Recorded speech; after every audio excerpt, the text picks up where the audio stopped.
Ini sambungan roti telur susu ataupun roti susu telur bertoping Nutella, penuh rasa creamy dan sedap. Ini part 2 ya. Macam biasa. Okey, tadi kita dah goreng ataupun roti tu kita dah letak atas kuali yang disapu dengan butter tekak yang salted punya. Kemudian balik-balikkan bila dah tengok ada garing-garing, roti tu dah mula masak, kita balik-balikkan Tepi-tepi pun kita kena letak atas kuali juga bagi masak bahagian tepi tu. Angkat macam tu, kita bagi dia masak lah dalam seminit tu.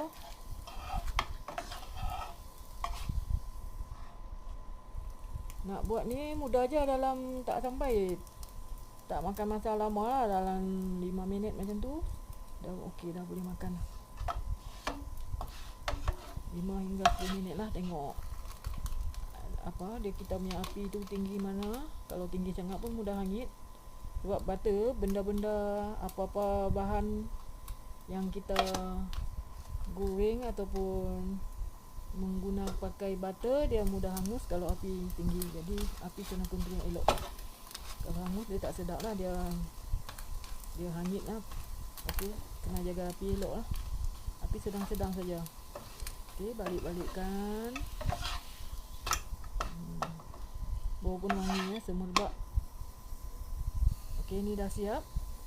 Bila dah siap tu, ambil Nutella. Kalau suka makan banyak, bubur lah banyak. Saya bubur sikit je lah. Sebab di bahagian tengah roti tu kita kapit dengan susu kan. Tadi kita masukkan susu pekat manis dan dah ada rasa manis. Kalau banyak manis pun tak lagi, takut juga lah kan.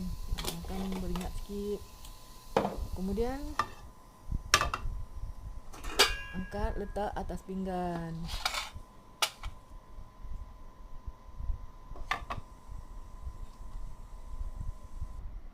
Kalau nak rasa ada sikit pahit-pahit, boleh tabur dengan serbuk koko. Ni saya taburkan dengan coklat rice ataupun manik urai. Manik panggil apa ni?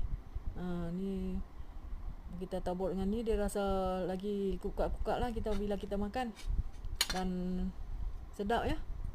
Memang sedap. Ni bahagian tengah dia memang macam tu lah, dia dah terserap dalam